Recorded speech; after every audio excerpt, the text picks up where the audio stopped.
Quédate a disfrutarlo, que juntos somos un montón. Y a este montón que juntos somos, si dejamos de estar juntos ya no somos más este montón, le proponemos a partir de este momento nuestro cotidiano pacto de radio. Ustedes saben, de lunes a viernes de 14 a 16, aquí en la M530, Somos Radio, la radio de Madres de Plaza de Mayo. Creemos que es bueno seguir aquella idea trazada por Eve Bonafini respecto a que la radio finalmente es un asunto que funciona en los teatros de la mente. Es necesario, por ende, poner la imaginación en funcionamiento si se quiere tener una experiencia multidimensional, no una sola. Una sola dimensión de la radio que entra por los oídos o se puede mirar a través del streaming hoy con las innovaciones tecnológicas. Porque si le agregamos el poder de nuestra imaginación, ya que en general la imaginación no está en el poder, llegaremos seguramente a acuerdos y convenciones que nos permitirán poner imagen a aquello que escuchamos. A veces el cerebro hace solo ese esfuerzo, o tal vez se acostumbra a que cuando escuchamos una voz nos hacemos una imagen, o muchas imágenes en movimiento, y como a veces esa evocación despierta otros asuntos, tal vez lleguemos a experiencias sensoriales. Es bueno saber que la energía viaja por el aire y que somos partes de un todo intercomunicado. Eso es lo que ofrecemos como experiencia, ya que la chatura del concepto general de la comunicación muchas veces hace que uno sea solamente un individuo sometido a la comunicación, víctima de la comunicación, tomado de rehén por la comunicación. Y la verdad es que nosotros pretendemos experiencias un poco más globales y liberadores, ya que la discusión de la agenda es una discusión central hoy en el mundo. Dime qué comes y te diré quién eres. Dime qué escuchas y te diré quién eres. Dime qué crees y te diré quién eres. Y muchas veces ese quién eres está mediatizado, está vinculado a los consumos que muchas veces se hacen de manera inocente y nos predeterminan a nosotros mismos. Nuestra visión del mundo, nuestra visión de las cosas que pasan, además de nuestra información respecto a lo que pasa, muchas veces está mediatizada por la comunicación. Distintas formas de la comunicación, incluyo allí a esta altura las redes sociales, de tal manera que ya no sabemos si somos pensados por los otros o pensamos nosotros. Y en esto nos va, si se quiere, la propia existencia, en poder ser nosotros mismos y no lo que los otros quieren de nosotros. Así que si están de acuerdo, nosotros comenzamos la experiencia de vincular imaginaciones. Empezaremos el programa de hoy por el lado de aquel que, para la expresidenta Cristina Fernández de Kirchner, fue técnicamente el primer desaparecido de la historia argentina. Empezamos el programa con Mariano Moreno. Nació el 23 de septiembre de 1778. O sea, en un tiempo ido para nosotros hace 247 años. Vivió poco más de 30 porque le quitaron la vida a bordo de un barco en que el gobierno que él había integrado, la primera junta después del 25 de mayo de 1810, lo había mandado a una misión especial a Inglaterra, donde nunca llegó. Es una de las historias más dramáticas, porque aquel chico que fue un chico prodigio de la ciudad de Buenos Aires, que fue tomado como discípulo por la iglesia para educarlo bajo la perspectiva de que sería un gran estadista en el futuro, que fue a lo que hoy es Bolivia, donde funcionaba una universidad muy importante, la de Chuquisaca, a estudiar, que se convirtió luego en un escritor y lector muy destacado, que trazó los planes de la revolución por escrito antes de la revolución, que fue secretario de Guerra y Gobierno de la primera Junta de Gobierno y al que el sistema se sacó de encima con toda limpieza en una operación. Lo mandaron de viaje, se sintió mal, le dieron un tecito, murió a la altura de Brasil en el barco que iba, en la goleta que iba rumbo a Inglaterra, tiraron su cuerpo al mar y se acabó la historia. Hacía falta tanta agua para apagar tanto fuego, se dijo sobre su temperamento poderoso. Esta es la historia abreviada de eso, de Mariano Moreno, como uno de los miembros más destacados de la historia de la política argentina, y al mismo tiempo su muerte en circunstancias altamente sospechosas a cargo del historiador Felipe Piña. Dentro de la primera junta conviven dos tendencias. Una es la liderada por Cornelio Saavedra, el presidente de la junta. Los saavedristas son conservadores y conciliadores con las autoridades coloniales. La otra corriente está conformada por Castelli y Belgrano. Su principal referente es el secretario de la Junta, Mariano Moreno. Mariano Moreno es un abogado y periodista nacido en Buenos Aires en 1778. Después de las invasiones inglesas, Moreno se suma a los grupos revolucionarios y el 25 de mayo de 1810 es uno de los miembros destacados del primer gobierno patrio. El sector de la Junta liderado por Moreno es más radical que el de Saavedra. Propone algo más que un cambio administrativo. Buscan reformas económicas y sociales más profundas. Su objetivo final es la independencia absoluta. A fines de 1810 llegan a Buenos Aires los diputados de la Junta Grande. Esta junta busca incorporar a las provincias a las decisiones del nuevo gobierno. Moreno sabe que la mayoría de los diputados provinciales son partidarios de Saavedra y que su incorporación va a frenar sus planes de independencia. Derrotado, renuncia a su cargo y unos meses después Saavedra le encomienda una misión diplomática a Londres.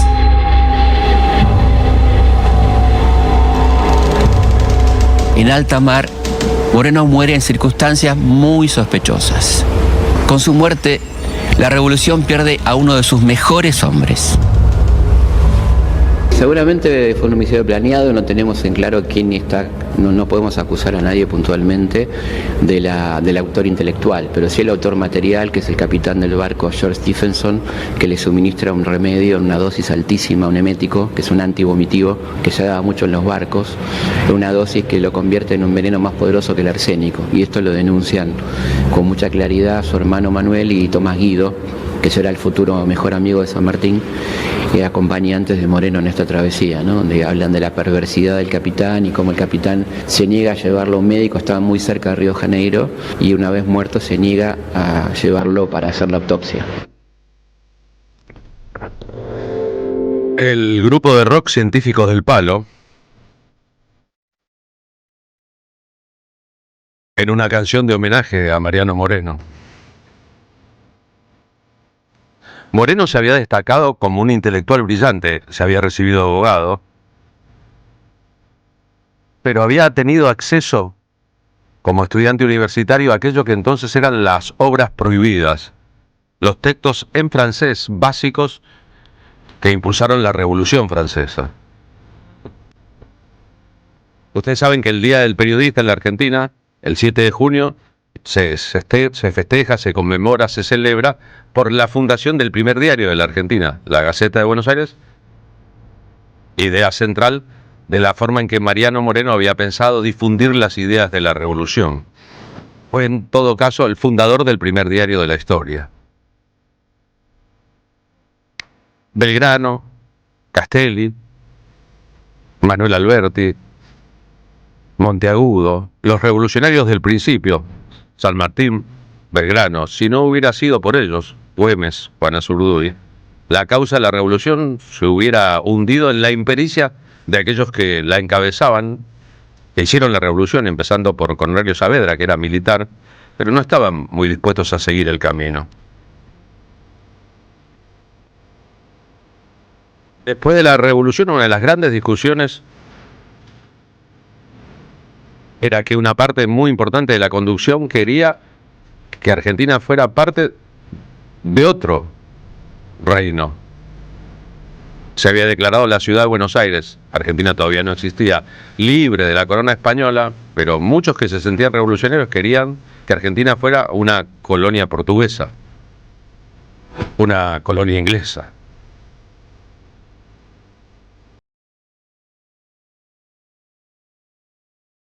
Moreno había traducido El contrato social, la obra clave del filósofo francés Jacques Rousseau. Ahí estaba clara la idea de una revolución, pero una revolución en serio. Fue el autor de la representación de los hacendados, si se quiere, un plan de revolución.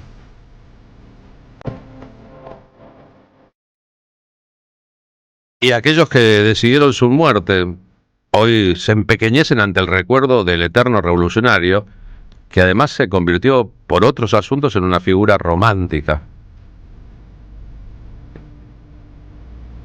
Su relación con Guadalupe Cuenca, una joven a la que conoció casi de adolescente, con la que se casó, con la que llevó adelante una pareja, y que durante aquel su viaje definitivo iba escribiéndole cartas que finalmente nunca llegaron.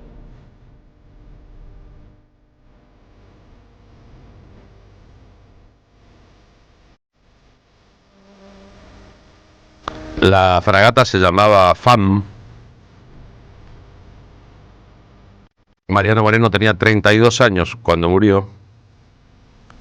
Lo arrojaron al mar a 120 kilómetros de las costas de Santa Catarina, envuelto en una bandera inglesa.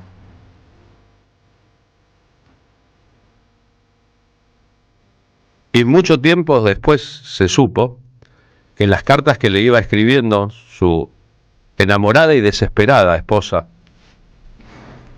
nunca llegaron. Esta canción, Las Cartas de Guadalupe, de Mujeres Argentinas, Félix Luna, Ariel Ramírez, cantada por Mercedes Sosa, cuenta esa otra historia, hermosa, romántica, trágica, horrible.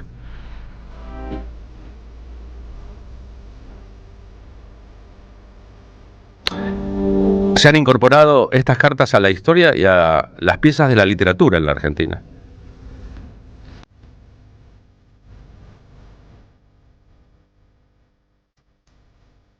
Guadalupe Cuenca en esas cartas le iba contando a su marido, llena de fragilidad y de temores respecto a que él la engañara, a que no volviera nunca, a que en Inglaterra tuviera otra vida, lo que iba pasando aquí,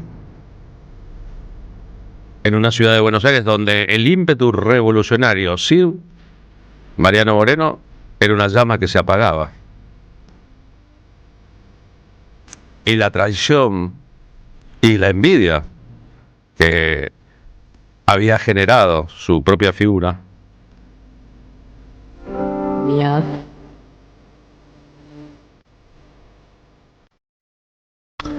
auguraban que nada bueno saldría de aquella llama inicial. Quiso el destino, o la historia, que José de San Martín llegara desde España un poquito después de estos momentos para ponerse él la camiseta de la llama de la revolución, y que encontró en Belgrano y en otros aliados voces lo suficientemente poderosas como para primero obligar a la declaración de la independencia en 1816 y a partir de ahí defender con las armas la causa de esto que no era todavía una nación.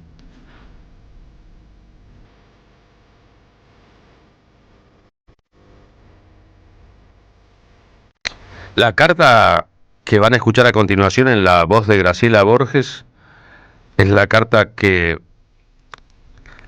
la triste y frágil Guadalupe le escribió a Mariano Moreno el 14 de marzo de 1811. Es importante esto, la fecha, el 14 de marzo de 1811, porque Mariano Moreno estaba muerto desde el 4 de marzo de ese 1811.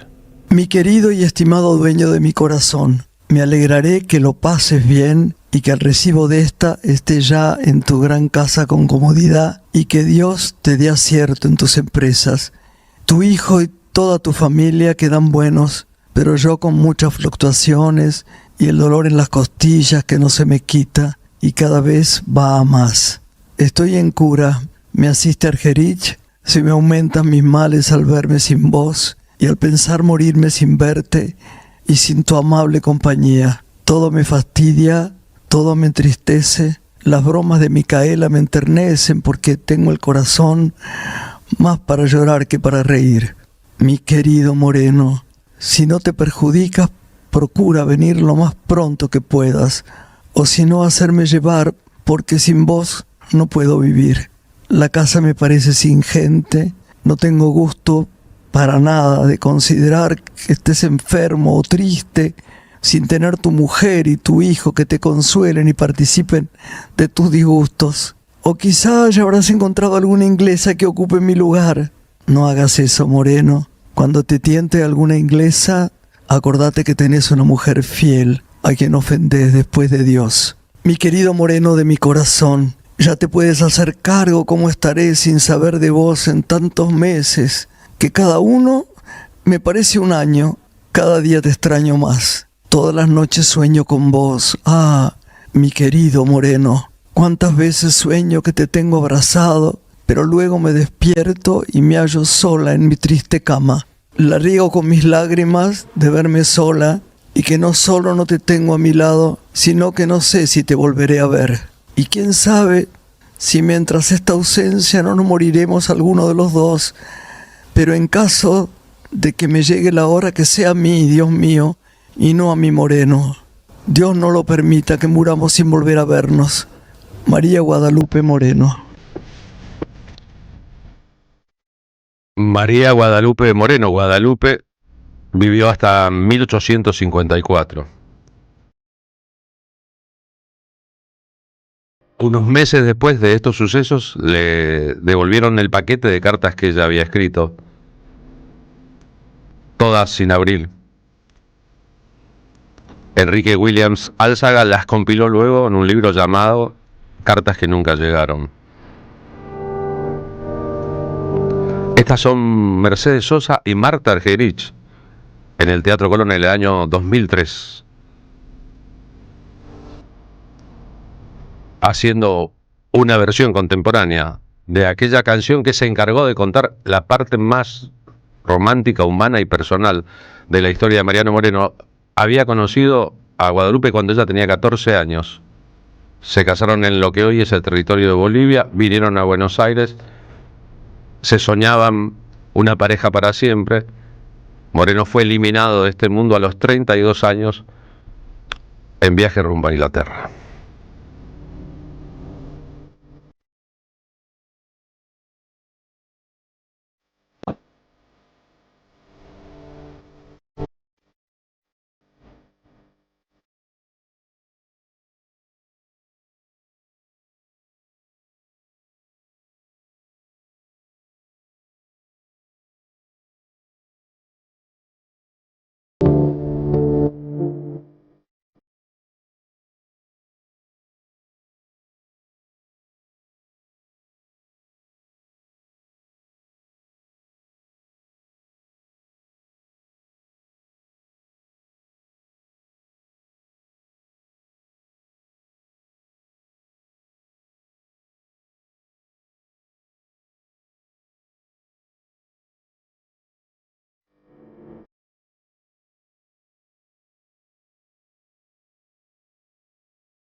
Carlos Polimeni en la tarde de la radio de las Madres de Plaza de Mayo.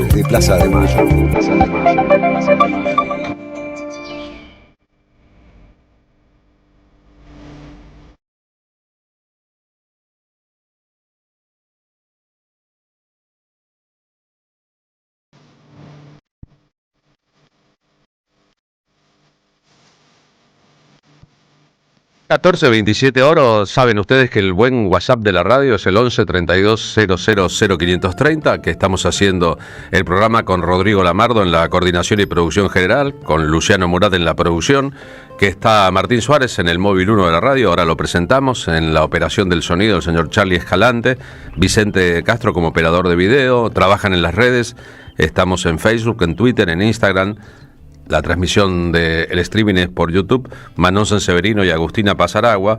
Un montón de compañeros y compañeras trabajando para que cada día la radio se escuche mejor y sus contenidos vayan más lejos. Martín Suárez en el móvil 1 de la M530. ¿Por dónde andás en esta tarde de martes? ¿Cómo te va, Carlos? Tarde de sol aquí en la ciudad de Buenos Aires, con algunos nubarrones que nos vienen siguiendo de cerca, pero hoy nos vinimos hacia el barrio de Flores, más precisamente aquí en la calle Aranguren al 3800. En este lugar, Carlos, funcionan varios dispositivos de inclusión para adolescentes con problemas graves de salud mental. Es un programa que funciona hace más de 3 décadas, 30 años, y que depende del Ministerio de aquí, de la Salud de la ciudad de Buenos Aires. En las últimas horas, sus trabajadores y pacientes fueron notificados que el próximo 30 de septiembre, o sea, el martes que viene de la semana entrante, deben abandonar el lugar. Escucharon bien, les dijeron que deben abandonar el lugar porque el gobierno de la ciudad de Buenos Aires no pagó el alquiler de este edificio. Contrato que venció hace más de 3 meses, más precisamente en junio de este año, de este 2025. El edificio en particular es alquilado desde el año 2012, es decir, hace 13 años, por la Dirección General de Salud Mental de la Ciudad de Buenos Aires. A este lugar asisten adolescentes entre 15 y 21 años de edad, que tienen la mayoría graves trastornos mentales severos y una situación de vulnerabilidad socioeconómica muy preocupante. Desde la Asociación de Terapistas Ocupacionales de aquí, de la Ciudad de Buenos Aires, expresan su preocupación por esta incertidumbre que genera, no solo en las familias, en los pacientes, sino también en la masa de trabajadores que hace muchísimos años ejercitan su profesión en estos lugares. Hablamos con Julieta Briglia, ella es secretaria gremial de la Asociación de Terapistas Ocupacionales de la Ciudad de Buenos Aires, que básicamente explicó la importancia de que estos dispositivos sigan en pie. Lo escuchamos. Sí, hay adolescentes que tienen diagnóstico de trastorno mental severo y otros que además están en situación de vulnerabilidad psicosocial, que capaz viven en barrios populares de la ciudad. Son más o menos 30 jóvenes entre 15 y 21 años. Tienen un convenio con Reconstruyendo Lazos, que es un programa que se dedica a trabajar con adolescentes que muchos están en hogares, para hacer cesantías laborales y de capacitación laboral. Es un dispositivo que ya lleva 30 años funcionando en comunidad, siempre con lugares transitorios, y lo que se está pidiendo es un lugar definitivo que tiene que tener determinadas características, porque no es sencillo que puedan funcionar los 3 juntos. Bueno, está de más decir, ¿no? Creo que las alianzas políticas, más que en un documento, en una hoja, no se firman ahí, sino en las políticas que uno lleva adelante. No hay ninguna diferencia entonces entre lo que ocurre a nivel nacional con el ataque sistemático a toda la salud, en especial a la salud mental. Uno de los primeros hospitales que quiso cerrar el gobierno de Javier Milei fue el Hospital Bonaparte, y aquí en la ciudad de Buenos Aires lamentablemente ocurre lo mismo. En otra sintonía puede ser, con otros tiempos puede ser, pero van hacia el mismo lugar, Carlos. Sin lugar a dudas, ¿no? Y es todo un asunto, lo de la salud pública. Recordemos que los trabajadores de Garrahan han recibido un aumento importante, independientemente de otro montón de cosas que pasan, como que el dinero que no está depositado en la timba financiera, es decir, no es que no hay plata, es que están timbeando con ella, pero tal vez eso demuestre también la importancia de luchar, de salir a la calle, de exponer lo que pasa, de buscar solidaridades y tender redes. No es que con eso se solucione todo, como estamos viendo con la ley de emergencia para la discapacidad. Sin embargo, vemos cómo hay luchas que fructifican, independientemente de las negativas, reitero, del gobierno a ver la realidad o sintomatizar de una manera distinta con la realidad después de sus trágicas políticas al respecto. Totalmente. Bueno, están hablando del Hospital Garrahan en un paro de 48 horas que termina mañana, con varias actividades que están puertas adentro del hospital y también en el exterior de este nosocomio, en una lucha que lleva 1 año y medio, claro, desde que asumió Javier Milei, con paritarias congeladas, bueno, con todo lo que ya conocemos, y que obviamente la lucha va a seguir, Carlos, porque esto es un paliativo. Estos 40.000 millones de pesos que el gobierno nacional puso en la timba financiera en vez de darle en la mano a sus trabajadores, es simplemente un paliativo, una dádiva que tiene que ir increyendo a medida que el reclamo se fortalezca de la mano de todos sus laburantes, ¿no? ¿Cuánto tiempo perdido para el futuro? Después, cuando esta época oscura termine, diremos cuánto tiempo perdido, cuánto retroceso en cosas que parecen esenciales y que no había por qué tocar o perjudicar. Gracias, Martín. A vos, Carlos, fuerte abrazo. 14:33 ahora.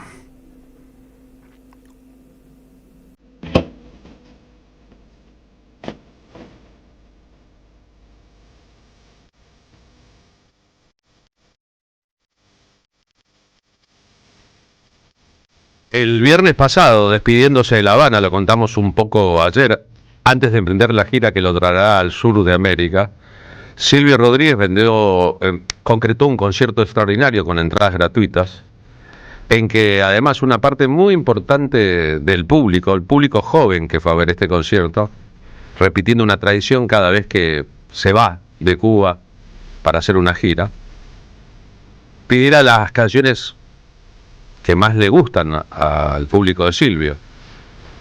Y esas canciones inevitablemente son casi siempre las mismas. La principal es esta, El Necio.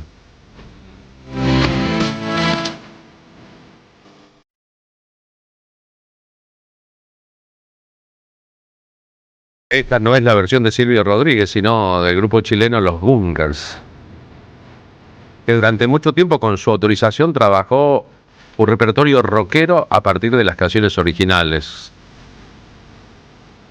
De tal manera que muchas de ellas impactaron en un público distinto del inicial o el habitual.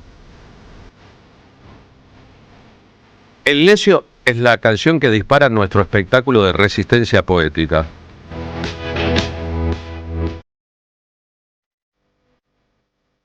Porque es un enorme ejemplo de cómo se puede resistir con belleza, con calidad, con elegancia, con poesía.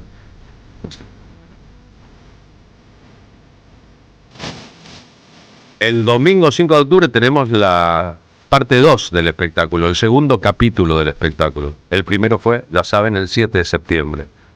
Así que necesitamos que ustedes, si tienen ganas, si el domingo 5 de octubre a las 8 de la noche pueden, se acerquen al espectáculo. Se van a encontrar con un universo, con cantantes, con cantores, con una puesta en escena, Lolo Micucci y yo, una voz y un piano. Y la verdad que la idea es ofrecer una noche elegante, una velada llena de contenidos que nos ayude también a temprar los ánimos en esta hora de resistencia y poesía. Tenemos la promo de la radio, gracias a la M530 por su apoyo. Una voz, un piano y 4 cantantes invitados. Dolores Solá, Victoria Birchner, Laura Ross y Antonio Viravent. Carlos Polimeni y Lolo Micucci presentan el segundo capítulo de Resistencia Poética. Domingo 5 de octubre, 20 horas, en Pista Urbana, Chacabuco 972, San Telmo. Entradas por alternativa teatral. Capacidad limitada.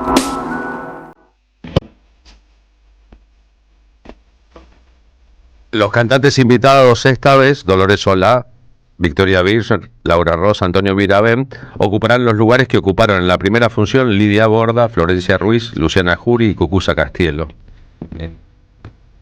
En la siguiente función en noviembre y la subsiguiente en diciembre, habrá otros cantantes invitados, porque las canciones son fijas, el repertorio está armado, lo que cambian son los intérpretes.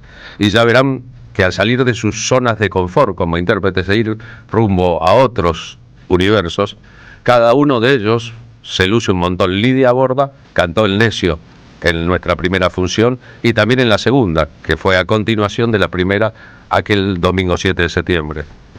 Pretendemos actuar así en la vida, morir como hemos vivido.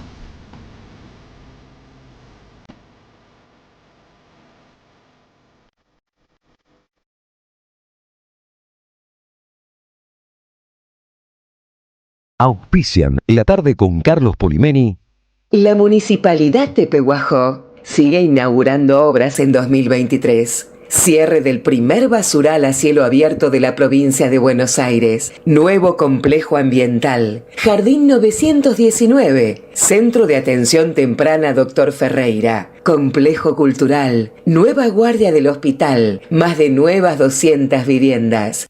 Peguajó. Gestión Pablo Javier Zurro.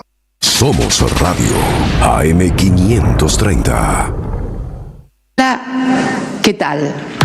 Comprensión de texto y contexto. Vuelve Contraeditorial. Un límite al discurso dominante. Dirigen Roberto Caballero y Gustavo Cirelli.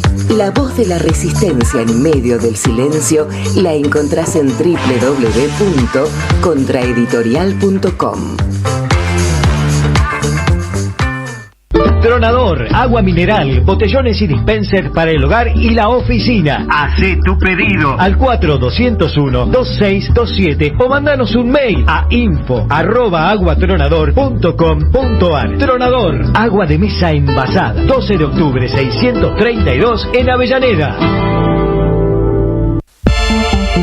Las voces se multiplican. Nuestra comunidad se agranda. Yo los escucho desde el auto, chicos, porque 2 veces al año hago una vuelta con auditorías YPF que voy hasta el sur de Santa Fe, la puntita de La Pampa y en Realicó, todo provincia de Buenos Aires y Posta, que es una de las pocas radios que se escucha en casi toda la provincia. Gracias a la comunidad 530, renovamos nuestra planta transmisora. Más potencia, más llegada. AM530 Somos Radio. A todo el país.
Marina Lesser, ¿cómo va? Muy buenas tardes. Buenas tardes, Carlos, ¿cómo andás? Perdón, tengo que decir tardes. Tardes. Usted ayer Sí, me dijo buenas, que hay de bueno en esta tarde. Bueno, no, buenas no, nada. habrá Nada buena. un montón de cosas buenas seguramente, solo que el ocultamiento de los medios de comunicación de las cosas buenas hace que vivamos siempre en la tragedia permanente, ¿no?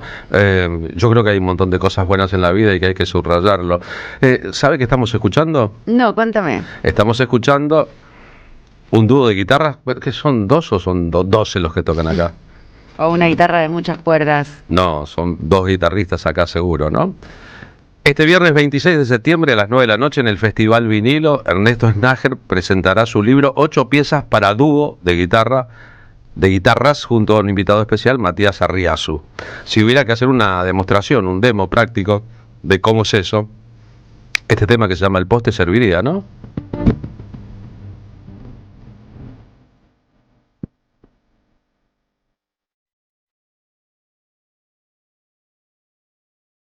Suele decirse que el señor Snager se toca todo, o toca de todo en la guitarra, o toca mucho en la guitarra. Pero estas son sus obras como compositor. Podríamos decir que también conduce un programa guitarrístico de televisión notable y que tiene una gran trayectoria dentro de la música popular y alrededores. La suerte es que está acá con nosotros. Ernesto, ¿cómo va? Buenas noches, buenas tardes, buen día, ¿cómo andas? ¿Cómo andas, Carlos? Hola. Bien, muy bien, gracias. Tenemos un problema con saludar diciendo buen día, buenas tardes, porque a veces los días no son tan buenos. Es una convención. Buenas tardes, ¿cómo andás? Bien, hola. Bien, ando bien. Me imagino que ante la presentación de un libro, y un libro con obras propias. Sí, es un libro... En realidad con Matías, que es mi compañero de dúo, venimos tocando ese material hace bastante. Y bueno, hace un tiempo ya que logré editarlo en forma de libro. Eso fue con apoyo del INAMU en su momento. Pero nunca había hecho, ya fue hace unos años, nunca había hecho una presentación oficial del libro. O sea, hacía el estilo como presentan, no sé, los escritores los libros. Y tenía ganas, había quedado pendiente. Y bueno, recibimos esta invitación del Festival de Vinilo y calzó justito.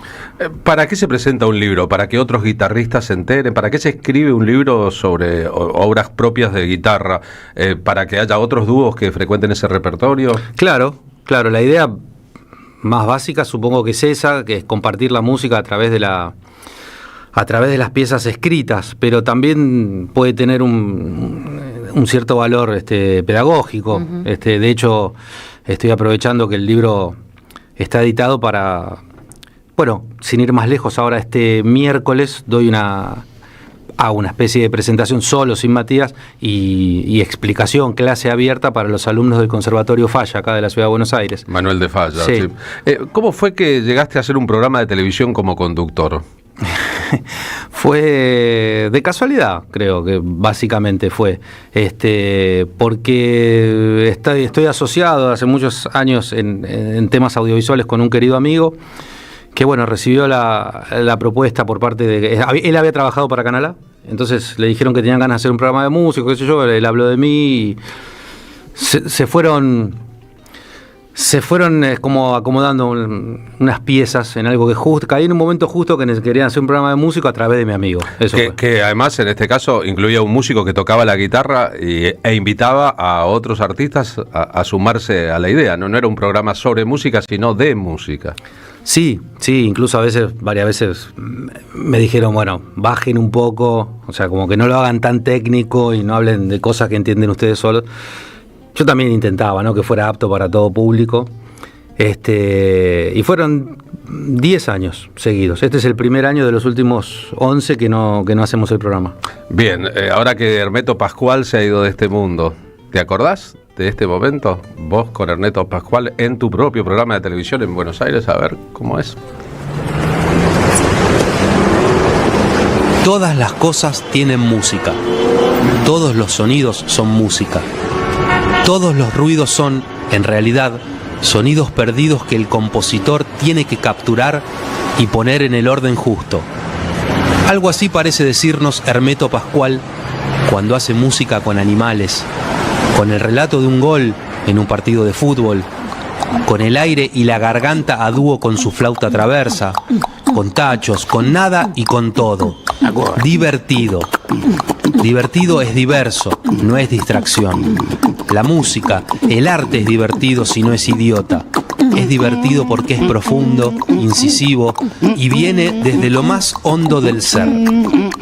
Hermeto Pascual es eso, un músico divertido, diverso, profundo e inimitable. Un ángel ordenador en este universo caótico y maravilloso.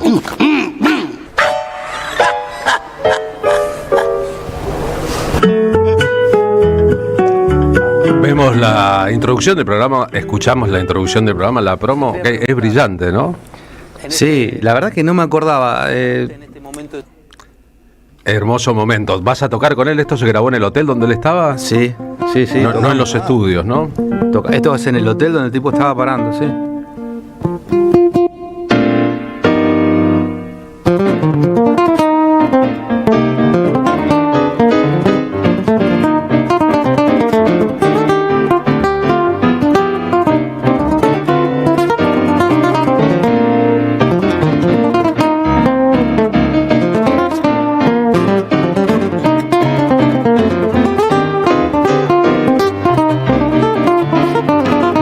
¿Estás improvisando ahí con él? No, es una canción, es linda esa historia porque ese es uno de mis temas favoritos, está todo escrito yo lo seguía de muy chiquito. Pero no habían ensayado esto. No, y yo me lo había aprendido, yo como él iba a dar clase, y la verdad que me puse re nervioso, ¿no? Y Estás tocando con tu ídolo. Estoy tocando con mi ídolo, uno de los temas más difíciles de mi ídolo, y la verdad que lo toqué medio como el culo, ¿viste? Cuando empecé. Y es re lindo verlo, porque él en vez de ponerse, empezó de nuevo, ¿qué está haciendo? Es la famosa, en vez de acompañarme me estaba persiguiendo. Claro. Un genio el tipo. Te estaba llevando a tus nervios hacia un lugar en donde podían... No, pero además con una comprensión. Yo laburé con muchos personajes que a la primera que le tocas una malla, y ni en pedo tienen el talento de este tipo. O sea, este tipo era un fuera de serie. Sí. Fuera de serie. Nosotros recordamos su actuación famosa por lo polémica con Elis Regina, por ejemplo, en el Festival de Montreux, donde en una situación como esta se torearon bravos los dos. Sí, eso no lo vi. Claro, bueno. Tenía su carácter. Claro, los dos tenían su carácter y él con su capacidad de improvisar y Elis Regina improvisando en un festival de jazz muy connotado, bueno, causaron un incidente importante en la historia de la música brasileña, que está ahí a disposición de cualquiera que quiera verlo. Hablas en la introducción respecto a la música de Hermeto versus la música idiota, el arte idiota, decís vos. Sí. ¿Qué sería el arte idiota? En realidad yo, suscribo todas esas palabras, las escribió un amigo mío, ¿no? Que es un escritor que se llama Pablo Ramos. Habría que preguntarle un poco a él qué quiso decir más, pero el arte idiota es eso, es un arte que no tiene ninguna razón de ser, me imagino. El tipo es lo opuesto a eso, ¿no? Pero si es idiota, ¿es arte? Pregunto, tengo dudas al respecto. Y no, es como una contradicción, ¿no? Porque sería como el entretenimiento Sí, no, ni siquiera, porque a mí el entretenimiento me gusta, sino me parece que se refiere a otra cosa directamente, algo que es... Aquello que busca idiotizarte. Exactamente. Posiblemente. Exactamente. No tengo nada en contra del entretenimiento, me parece que la gente que es buena entreteniendo... Claro, tiene su valor. Sí, por supuesto. Pero lo que pasa es que en el hipermercado de todo hoy, cultura, arte, espectáculo, farándula, entretenimiento, están todos mezclados y en ese cambalache hay algunos que salen beneficiados porque ocultan que su intento básico, y hablo del cine, de la televisión, de la radio, hablo de la música, de la pintura, es distraer a la gente para que no se conmueva ante las cosas que pasen y estén todo el tiempo como embobada, ¿no? Cuando te distraen, ten cuidado porque a lo mejor te están metiendo la mano en el bolsillo. Tal cual. Pienso yo. Sí. ¿Querés tocar acá en vivo en la radio ahora un ratito? No está Hermeto, no tenés presión, vas a tocar lo que vos quieras. Nadie te va a decir nada. Sí, cómo no. Encantado. Ahora en este momento. Sí, dale, ¿qué vas a tocar? Voy a tocar un fragmento de una samba que vamos a hacer este viernes con Matías Arriazu. En la presentación del libro. ¿Cómo se llama la samba? Se llama Samba del Recuerdo y es una de las obras incluidas en el libro.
Lindo, bravo. Bueno, muchas gracias.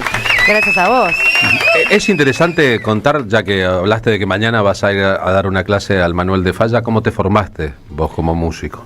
Bueno, me formé primero con algunos profesores así rockeros que había en mi barrio, yo soy de La Paternal. Luego... De La Paternal era Papo, por ejemplo, pero no sería tu profesor. Me hubiera encantado tener la Papo. Un barrio rockero, Paternal. Claro, sí, muy rockero. Después, ya en la adolescencia, en la escuela secundaria, con algunos otros profesores también muy notables, y ya venía tocando, y cuando terminé la escuela soy de la primera camada que ingresó a la EMPA, a la Escuela de Música Popular de Avellaneda, que es una escuela hermosa y que está en su apogeo. La creación de Manolo Juárez después de mucho tiempo de lucha en los 80, y al darse cuenta que no se podía estudiar música popular en ningún conservatorio, ¿no? Exactamente, una genialidad de Manolo y otra gente que también estaba ahí. Y lamentablemente no la pude terminar la carrera porque después en el medio, eran 4 años, y cuando iba por el segundo me fui a vivir un tiempo a Europa. Y a partir de ese momento siempre fui una mezcla entre autodidacta y, cuando tenía tiempo, y lo sigo haciendo, tomar clases y hacer cursos con profesoras y profesores que admiraba. Así que soy una mezcla de autodidacta y de estudios académicos por la mitad y temporales. Viste que en el marco del Festival Guitarras del Mundo el año pasado se restauró una película de un director italiano que, cuando vino a vivir a Argentina, tuvo la idea de Argentina, país de guitarras y país de guitarristas al mismo tiempo. Y hay una estadística que dice que debe haber 10 millones de guitarras en la Argentina aproximadamente, ya que el censo de población de 47 millones da que hay más o menos en la Argentina 10 millones de hogares. Es decir, supone que en cada casa hay una guitarra, o alguien que soñó con una guitarra o pasó por una guitarra vieja, una guitarra nueva o una guitarra por venir. En ese sentido, ¿quiénes son tus guitarristas preferidos en la Argentina? Bueno, primero decirte que la estadística estoy de acuerdo, o sea, sin conocer el detalle no me sorprende. Nosotros con Arriazu, con mi compañero de dúo, siempre decimos que es más difícil en Argentina destacarse tocando la guitarra que jugando al fútbol. Claro. Lo cual ya es mucho decir, porque no todo el mundo juega al fútbol, pero todo el mundo toca la guitarra, es increíble. Y las escuelas de música popular y las escuelas de música en general han elevado la cantidad y la calidad de los guitarristas en la Argentina. Sin duda. De los músicos y de los guitarristas. Sin duda. Hay grandes profesores y hay guitarristas tremendos por todo. Yo que viajo mucho veo, cada vez que viajo conozco a alguien y es increíble, hay muy buen nivel. Pero de los que más me gustan, o sea, históricos, los guitarristas de Gardel, esos me encantan. Me gusta muchísimo Eduardo Falú, Juan Falú también, ya que hablaste de guitarras del mundo. Me encanta Oscar Alemán, que es uno así como un súper ícono que tenemos de la guitarra. Y más profesores míos, bueno, Francisco Rivero, que fue un gran profesor que tuve, un músico de jazz, Aníbal Arias, al que tuve en la Escuela de Música Popular de Avellaneda, el guitarrista que tocaba con Troilo, un animal, me encanta Ubaldo de Lío. Pero me gustan guitarristas de todos los estilos, qué sé yo. Bueno, evidente, nombraste tango, folclore y jazz. Me encanta Lula Bertoldi, por ejemplo, que me encanta cómo toca, y es un estilo rockero furioso. Explosivo. Sí, sí. Digamos, si hacemos una lista me quedo a vivir, porque, qué sé yo, seguramente fueron, no sé, 10 los que me marcaron, esos que te nombré, pero después es interminable la cantidad de guitarristas buenos que conozco. Es interesante que hayas incluido a Lula Bertoldi, una mujer, porque ha habido muchas guitarristas buenas en la Argentina, pero desde que Charly García incorporó a su grupo a María Gabriela de Pumer, por ejemplo, en realidad no había una luz sobre las mujeres guitarristas. De hecho, mencionamos varones completamente todo el tiempo, y ha habido muchas guitarristas mujeres importantes. Hubo una... Irma Costanzo, no sé si me ocurre. Exactamente, y María Luisa Nido, previamente, que fue así una gran referencia en el mundo de la guitarra clásica. Fue una gran formadora, una escuela era María Luisa Nido. Vamos a pasar ahora un poquito del tema La Lucha, que produjiste vos para el disco de Teresa Parodi y Luciana Jury. Esta es tu guitarra ahí. Sí.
¿Cómo es trabajar en la producción de un disco con una figura, por ejemplo, como Teresa Parodi? Bueno, con Teresa específicamente es muy sencillo, porque es como el sueño del productor, trabajar con ella.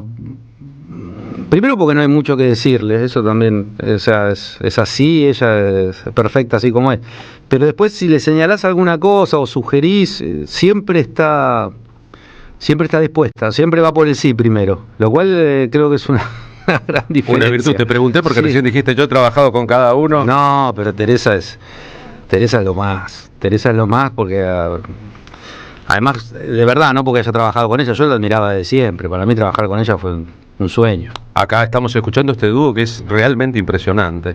Hoy Liliana Herrero anunció que en su concierto de presentación de su nuevo disco habrá una primera parte de presentación del disco y después una segunda parte con Luciana Jury, nuestra amiga, y con Julieta Lazo, nuestra amiga también, en que compartirán un repertorio buscando además que el público cante.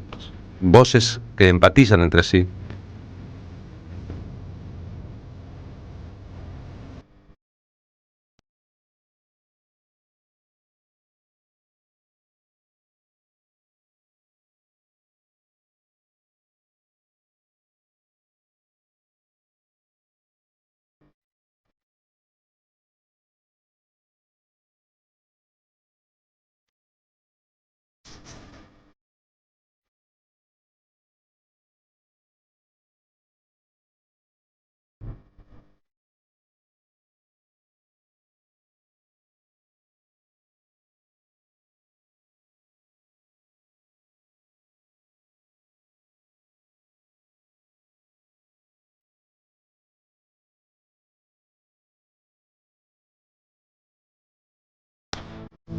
Es toda una experiencia, esta es tu producción, la producción de este disco es hermoso, tal vez uno de los discos mejor producidos y de mejor sonido de toda la historia de Teresa Parodi. Trabajar en ensamble, trabajar con otros, digamos, eliminar una parte del ego de todo artista para fundirse en los otros, ¿es producto de mucha reflexión previa? De decir, bueno, yo acá ahora soy parte de un equipo, ¿o es natural en un músico? Bueno, depende del músico. Debería ser algo natural, por supuesto. Trabajar siempre al servicio de la música, ¿no? Claro. O sea, no. Cuando producís algo, cuando interpretás algo, no debería haber otro objetivo. Y a veces es más fácil, a veces es más sencillo. Y hay quienes se prestan mejor a eso y quienes les cuesta. Y depende del ego. Alejandro Terán, que estuvo sentado allí ayer, aquí entrevistado por nosotros, nos contó una anécdota de Charly García que lo llama para que le arregle la música, pero dice, pero vos en la oscuridad, que no se te vea. Yo quiero que las luces vengan sobre mí. A lo mejor una broma sobre él mismo, pero tal vez así sea. Sí. Pero es Charly. Es Charly, sí. Y bueno, pero además le fue bien, ¿no? Digo, a veces también el talento o la capacidad del productor es lograr un lugar en donde el artista, en este caso Charly, pueda seguir haciendo sus locuras, digamos, sin afectar la calidad del producto. ¿Los artistas son frágiles a tu criterio, los artistas de la música? Sí, por supuesto. Por supuesto. Yo creo que todas esas cuestiones referidas al ego y todos esos temas que vos mencionás y que, bueno, sin entrar en detalles, tienen que ver con una fragilidad, digamos. Ahí tenés el caso de Teresa, que no es una persona frágil, todo lo contrario. No va a andar con tontería, porque no tiene dudas, me parece a mí, ¿no? Es decir, la fragilidad te pone áspero o te pone inseguro. Quisquilloso, es la inseguridad. Sí, te pone. ¿Crees vos? Cuando uno está muy seguro se debería comportar de otra manera. Te pregunto porque vivimos en una época en que la conducción del Estado ha atacado sistemáticamente a todas las expresiones artísticas en la Argentina. A veces individualizando las figuras del cine, las figuras de la música joven, a veces pluralmente, todos, etcétera, todos hijos de la teta del Estado, etcétera. Y hay mucha gente que a eso resiste y mucha gente que se opacó, se quedó callada, se asustó, no quiso opinar. ¿Cómo vivís vos una época de estas características? No, la vivo mal. O sea, la vivo bastante mal. Sí, yo creo que toda esa persecución y todo ese ninguneo y ataque le tienen miedo a los artistas, eso es lo que le tienen miedo al arte, ni siquiera a algún artista en particular, a todo lo que pueda generar. Y lo que decías vos antes, le tienen miedo al pensamiento, o sea, como que hay un objetivo deliberado de estupidizar a la gente y bueno, el arte o cierto tipo de arte va en contra de ese concepto. Pero la verdad que lo estoy viviendo bastante mal y a su vez tratando de no darles el gusto, ¿no? De no quedarme quieto y de seguir adelante como se pueda. Como corresponde, ¿no? Ahora pensé que el arte idiota, eso que escribió Pablo Ramos para tu introducción en el capítulo Ernesto Pascual, de Ernesto Pascual en tu programa, está relacionado también con una idea muy spinettiana, ¿no?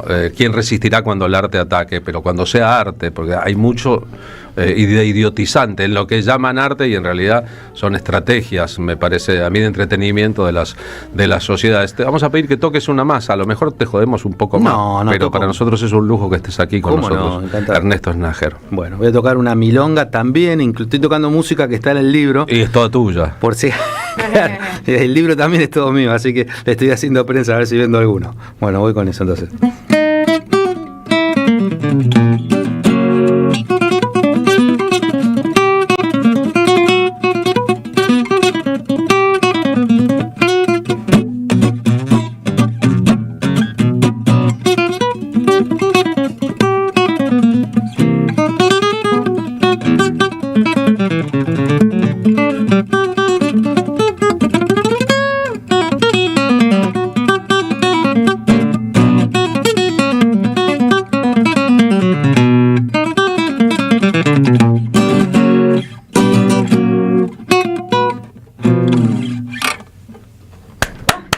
¿Te quedaste a la mitad de la milonga? No, eso sí. Cortita. Claro, se tiene que quedar con las ganas la gente para venir al concierto. Claro, es como si Paco de Lucía dijese, tengo algo que hacer.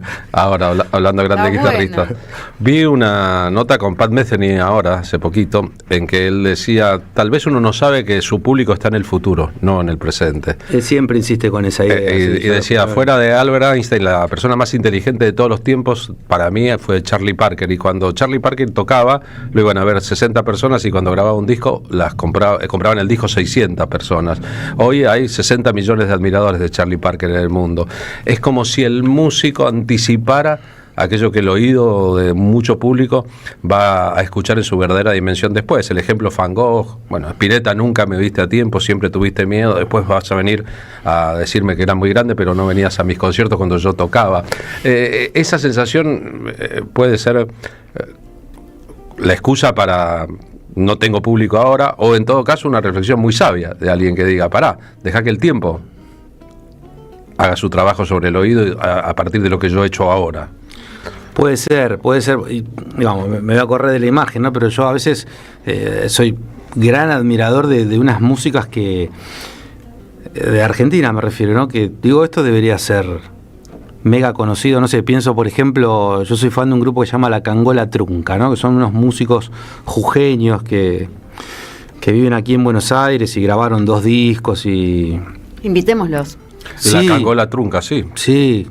Bueno, y de hecho Santiago, el bandoneonista, ahora está viviendo en México, pero no sé, estaba de gira con el guitarrista que toca en la banda de Sting por Europa, es un talento. Se llama Dominic Miller. Exactamente. Ese guitarrista es argentino de Villa Urquiza. Exacto. Y Mariano Agustón y Hugo Barros, que son los otros, están acá en Buenos Aires y son músicos, pero son tremendos, o sea, tienen un nivel que son y hacen una música única. Sí, exactamente, única. Nosotros tomamos el compromiso de invitarlos, sí. Pero hay un ejemplo, ¿no? Sí. O sea, hay mucha cosa que no conocen muchas personas porque en el medio no hay una comunicación que ayude a eso. No, y además, un poco lo que para mí está al nivel de lo que decía Pat de Charlie Parker. La gente todavía no termina de sacarles la ficha porque tienen un lenguaje único y que está atravesado por muchas cosas, es la música de la tierra de ellos, a su vez ellos son músicos de jazz y a su vez cantan, es rarísimo, son unos genios. Podría pensarse que es lo que pasó en Argentina con Piazzolla. Sí, pero inclusive hasta más difícil de interpretar al principio porque, qué sé yo, Piazzolla era Piazzolla, pero era un músico de tango, ¿no? Que en un momento se transformó en Piazzolla Estos son unos músicos indefinibles, me parece. No, digo, yo no para comparar, sino como el ejemplo de aquello que en su momento no es entendido, causa polémica, es despreciado, es ninguneado, y después cuando pasa el tiempo es tan abrumador lo que acontece. La evidencia. La evidencia que uno retrocede y dice, pero ¿qué era? ¿Una conspiración de sordos? ¿O qué pasaba por entonces? Y siempre me parece que también hay temas didácticos, pedagógicos y de difusión ahí que influyen muchísimo, porque hay mucha cosa horrible y muy mala que se difunde, hasta géneros inventados a propósito del mercado, que obtienen una porción de oídos interesantes, y si en ese mismo lugar estuvieran otras cosas, el efecto sería el mismo. Eso es lo grave, reemplazar lo posiblemente bueno por lo probadamente malo, para que el cerebro de la gente estalle y entonces la gente vote lo que vota. Me parece que es un plan programado. Sí, y muchas veces inclusive gente muy inteligente no se da cuenta del plan, y termina con un poco esfuerzo intelectual.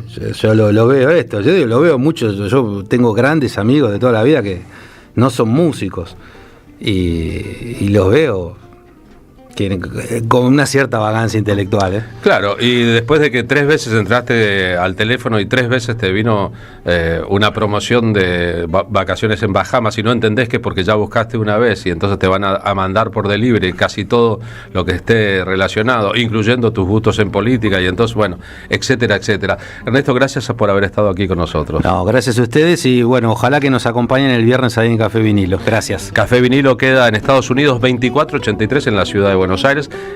Está llevando adelante un festival, hermoso festival vinilo, con un montón de propuestas artísticas de calidad.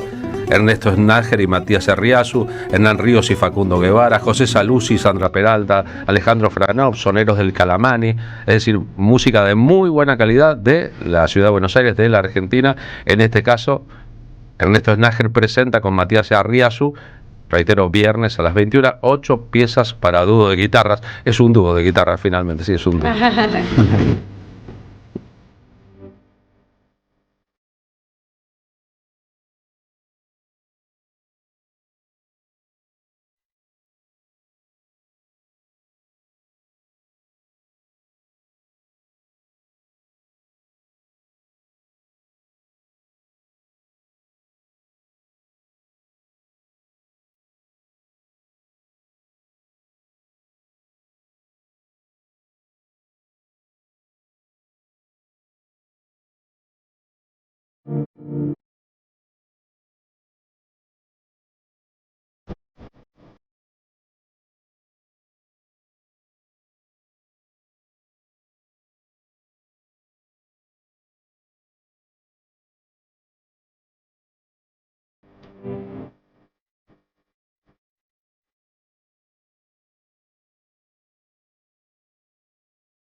En AM530 pasan muchas cosas. Y todo lo que pasa está en la red.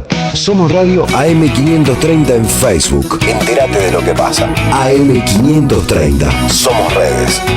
Somos radio. En Santiago del Estero existe un lugar donde la naturaleza cura y renueva. Donde el agua relaja y transforma.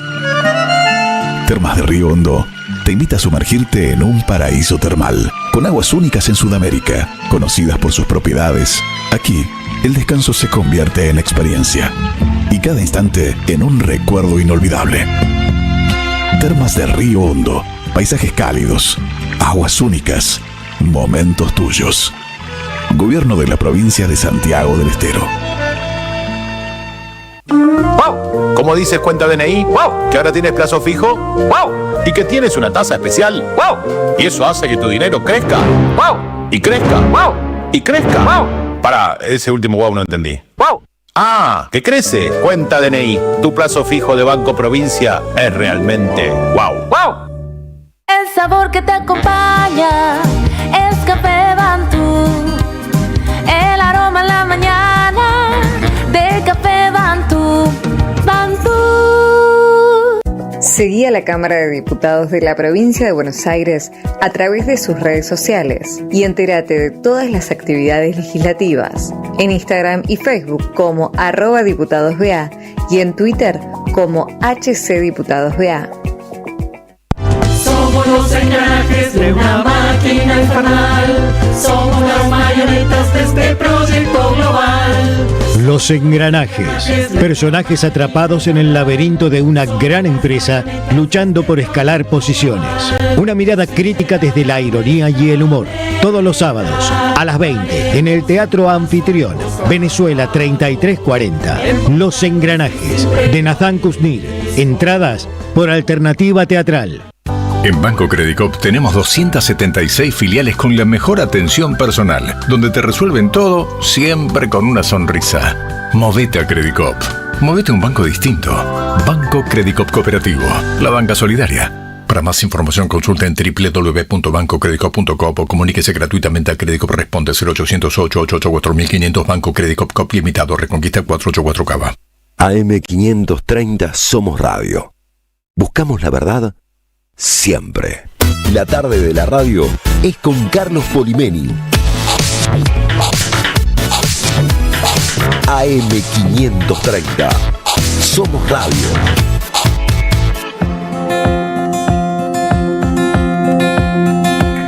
15 y 17 ahora, Marina Glesser, están esperándola del otro lado. No te había contado, Carlos, lo que había traído para hoy es hablar sobre Viuda e Hijas, hasta que la herencia nos separe. Es una obra de teatro que se estrenó el 17 de septiembre en el Teatro Multitabarís, en Avenida Corrientes 831, y en su elenco tiene un elencazo de mujeres muy valerosas, muy talentosas y muy valiosas, entre ellas Nora Carpena, María Valenzuela, Sofía Gala Castiglione, María Fernanda Callejón y también un actor que es Gonzalo Urtiz Berea.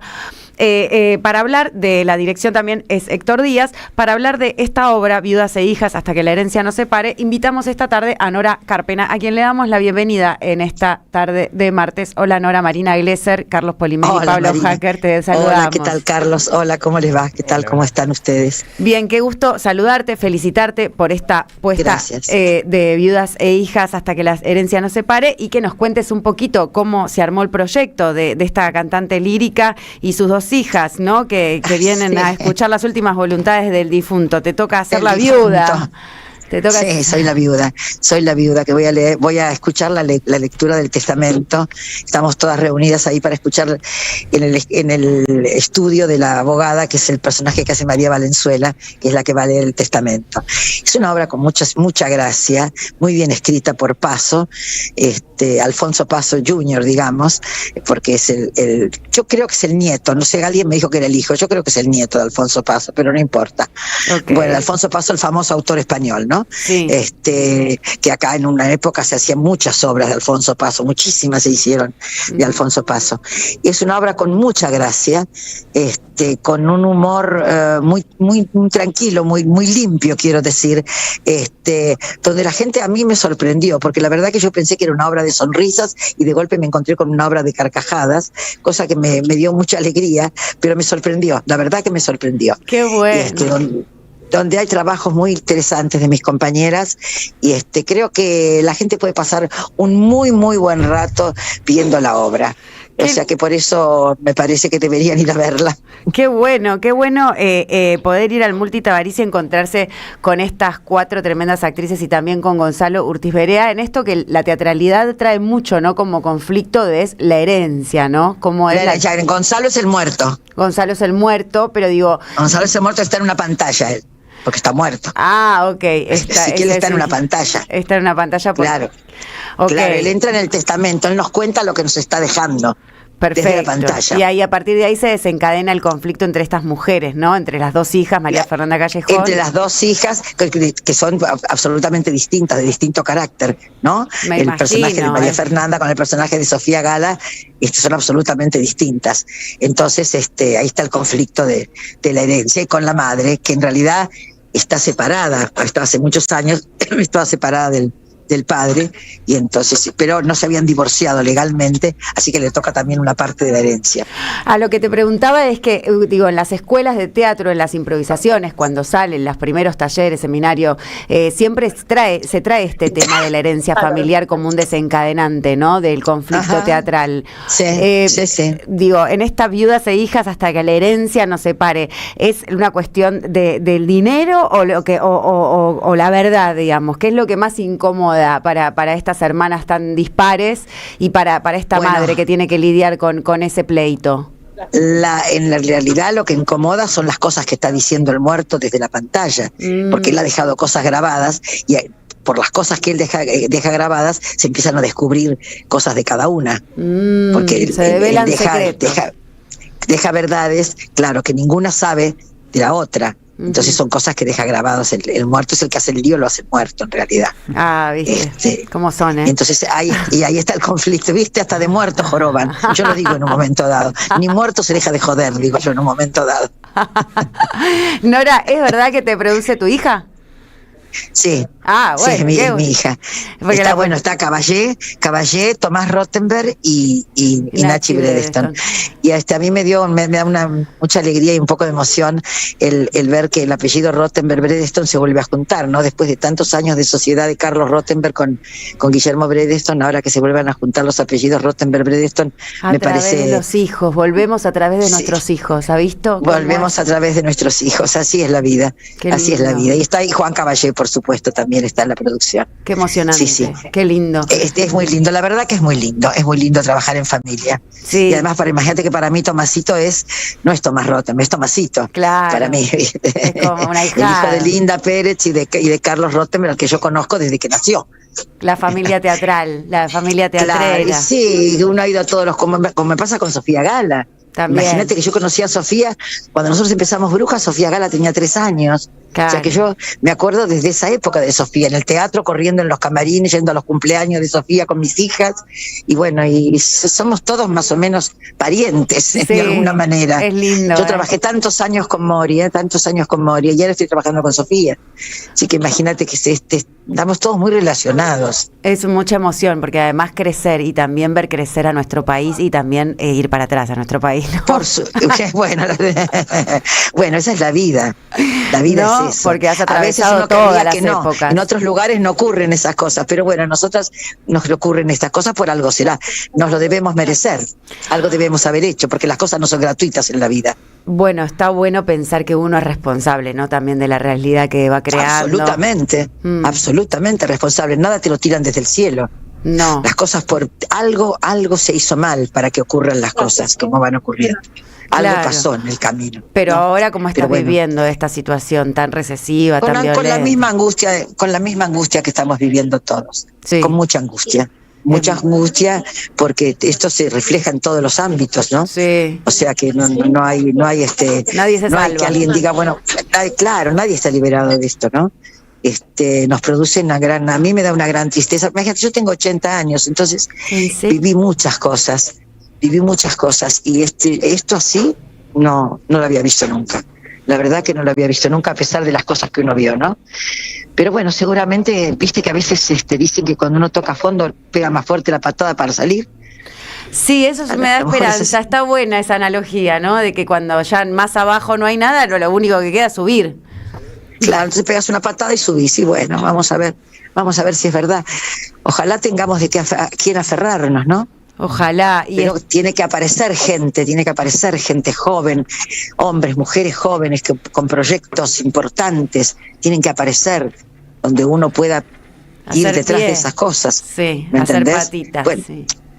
Y espero que no ensartarse, ¿no? Porque bueno, a veces aparecen cosas que uno cree que son nuevas y después la gente termina ensartándose, pero bueno, no sé, qué sé yo, uno siempre espera que pueda ser mejor.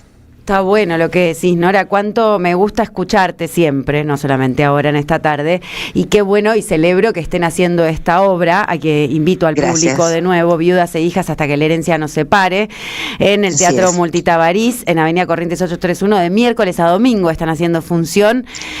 Hablabas bien de tus compañeras, de María Valenzuela, de Sofía Gala Castiglione, de María Fernanda Callejón, un elenco de todas mujeres. Gonzalo Ortiz Berea, Gonzalo Ortiz Berea es el muerto. Está bien, pero quiero decir, en escena, recién me decías que está grabado, en escena están ustedes 4, pero has tenido una vasta experiencia con brujas y en general siempre compones elencos femeninos. ¿Te gusta trabajar con compañeras? ¿Te llevas bien? Sí. Yo me llevo muy bien, he tenido muy buena experiencia en Brujas y hasta ahora con las chicas también, no tendría por qué ser distinto. Tenemos un director hombre que es Héctor Díaz, que por cierto hace una muy buena dirección. Es un capo, muy talentoso Héctor Díaz. Muy talentoso, muy talentoso. Bueno, van a quedarse en el Tabarís, en el Multitabarís hasta el 8 de octubre, ¿no? Y se pueden conseguir las entradas por PlateaNet. Sí, por PlateaNet. Vamos a estar en el Tabarís, esperemos ver qué pasa después. No sabemos qué va a pasar después. Todavía no tenemos visto abierto el panorama a qué va a pasar después, si seguiremos en el verano en Buenos Aires, si no, todavía no está decidido.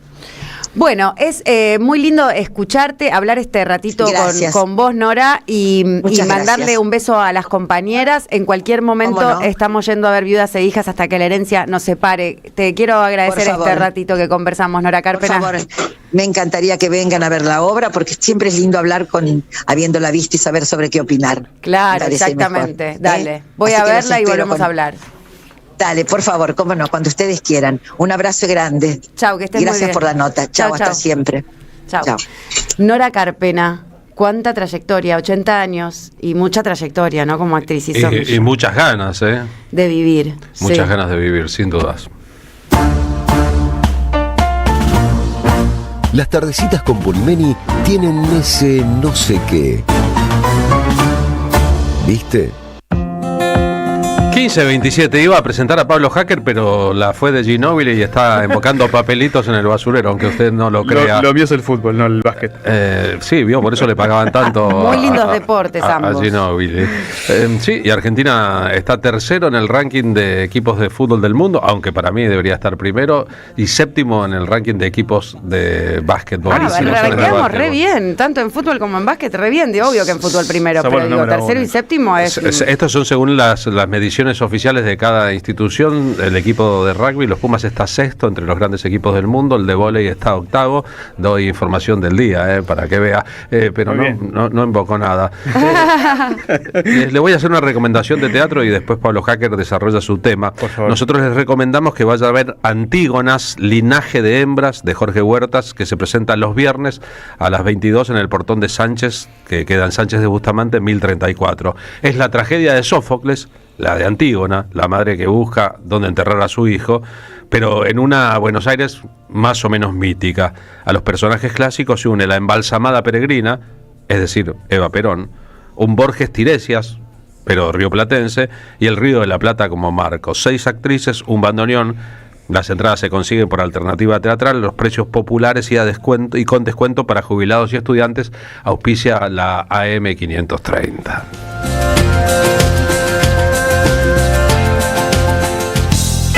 Deja tu mensaje en nuestra línea de oyentes de WhatsApp 11 3200 0530. Somos Radio AM 530. La patria no se vende itinerante. Con Carlos Polimeni, un espectáculo de radio, historia, política, poesía y música en vivo. Domingo 14 de septiembre a las 13 en Espacio Ruca Pirén, Mazzini 2390 Gleu. El 21 de septiembre a las 13 en el Federal, Padre Espinal 875 Merlo. Y el 28 de septiembre a las 13 en Bargoglio, Bacacay 2414 Flores. Entradas por Alternativa Teatral. Produce Don Narciso. La patria no se vende, la patria se defiende. Auspicia Somos Radio AM 530. El grito y el silencio en su cuarto mes. Selva Palomino y una historia poco conocida de Julio Argentino Roca. Una obra donde la memoria no se apaga y las voces no se callan. Con Gabriela Villalonga y Luciana Procaccini. Dirige Fabi Maneiro. Viernes a las 20:30 en Andamio 90.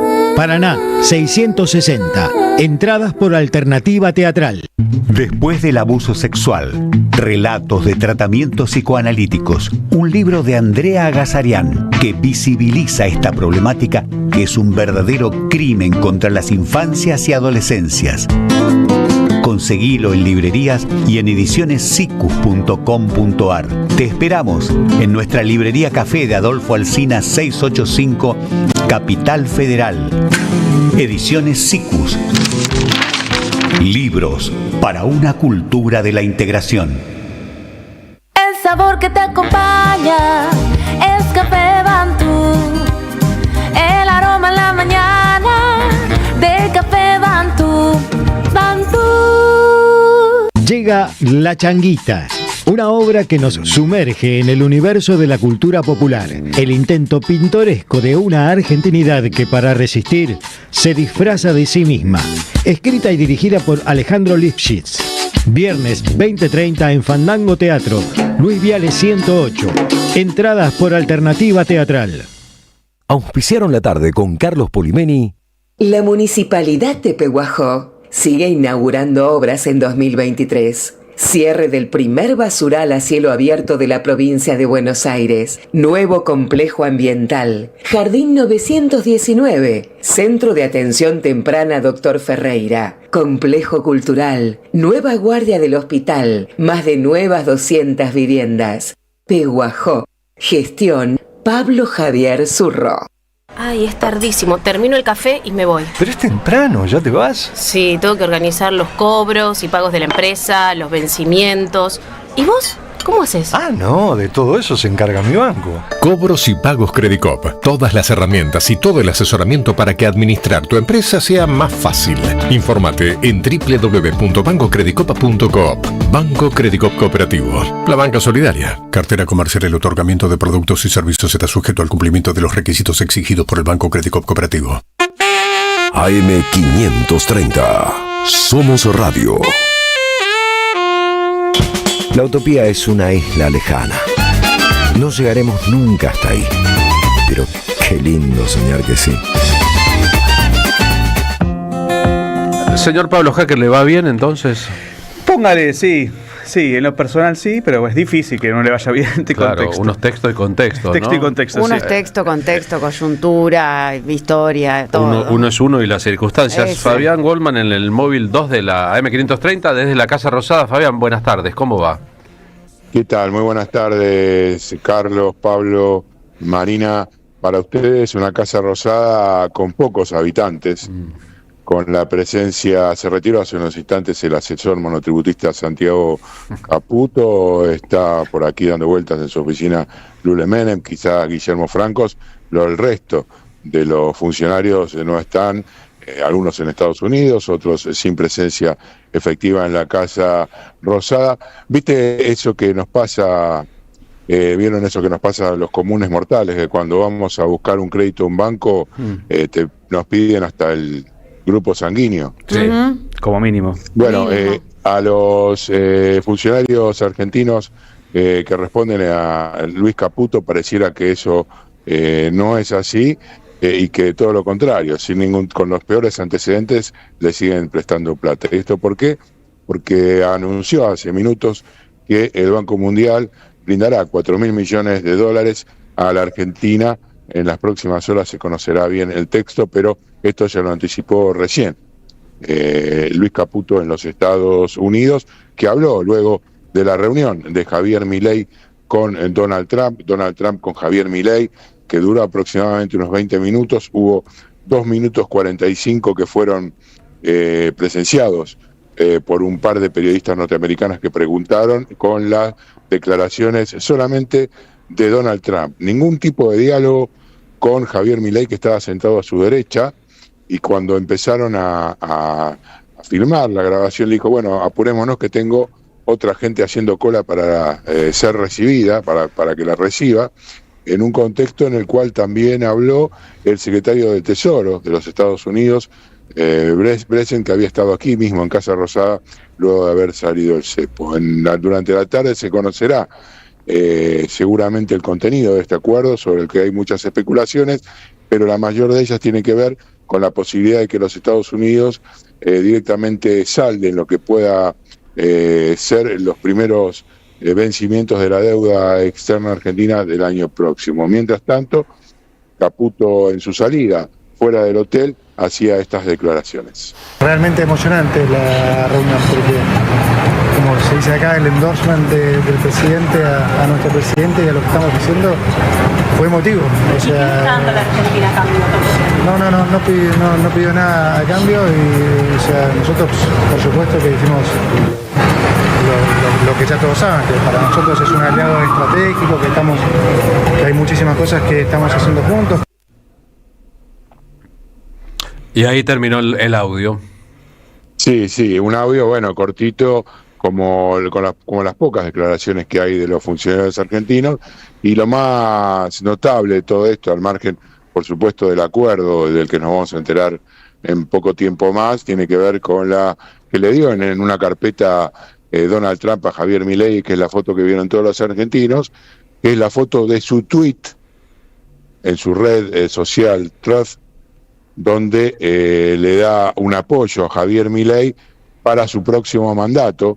La sospecha es que se confundió el presidente norteamericano al pensar que las elecciones que se iban a celebrar en octubre eran por la renovación de el presidente libertario en su cargo. Dios mío, ¿no? Esta gente maneja el mundo. Es impresionante e increíble. Fabián, gracias, Abrazo grande, hasta luego. Yo estoy tan emocionado, tan conmovido por las cosas hermosas de Milei en Estados Unidos y el financiamiento de la deuda para pagar deuda, que no sé si voy a poder dormir la siesta, que duermo todos los días hoy. Estoy tan conmovido, tan emotivo. Emocionante. Al borde de las lágrimas. Emocionante. No puedo más con la emoción de esta patria. Emocionante. Hablando de la patria que no se vende porque es intangible, queremos invitarlos a una nueva función en Capital Federal, en este caso. El domingo que viene, que es 28 de septiembre, volveremos a Bergoglio, en el barrio de Flores. Quedan entradas a la venta, Rodrigo Lamardo, quedan algunas entradas a la venta para este domingo. El espectáculo es a las 14, la puerta se abre a las 13. El Día del Amigo hicimos una función hermosa, tal vez porque había muchos amigos y amigas en Bergoglio, un lugar a descubrir si no fuiste nunca, con una gran programación artística, musical, muy compañera, un edificio histórico del barrio a su vez. Así que si tenés ganas este domingo, si tenés la posibilidad, las entradas son más baratas que una pizza, date una vuelta por La Patria No Se Vende, vas a ver que te llenás de anticuerpos para lo que venga. Y lo que venga en la Argentina, si tenemos la certeza de que no se puede vender lo que no se puede tocar, será mejor que si caemos en la trampa de la agenda de los otros.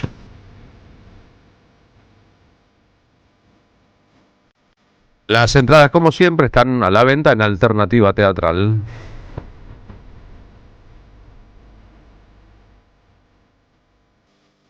La utopía es una isla lejana. No llegaremos nunca hasta ahí. Pero qué lindo soñar que sí.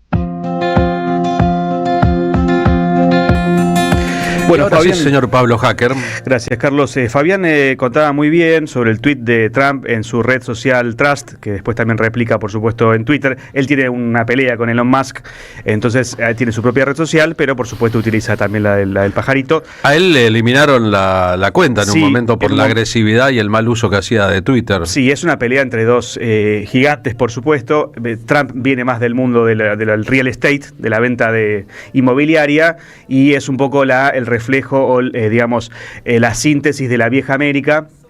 Y bueno, obviamente Elon Musk, que fue parte de su gabinete hasta hace poquito, representa otro tipo de intereses norteamericanos, ¿no? Ya era multimillonario y famoso Donald Trump cuando hizo un programa de televisión para explicarle a la gente cómo se podía vender propiedades y ganar mucho dinero al respecto, o construir la idolatría respecto a las ideas extremas de la derecha estadounidense que Donald Trump lleva a la práctica, empezaron también a nivel masivo a ser difundidas por la televisión. Totalmente. No es un asunto menor eso. No. Este es un magnate, Elon Musk, de las empresas tecnológicas vinculadas a las redes sociales. Sí, más, si querés, más actual, y además Donald Trump se hizo también famoso por ese programa en el que despedía gente. You are fired, decía, Sí. que me hace acordar tanto a afuera de Milei. Por eso esta sintonía fina que hay entre los dos, claramente.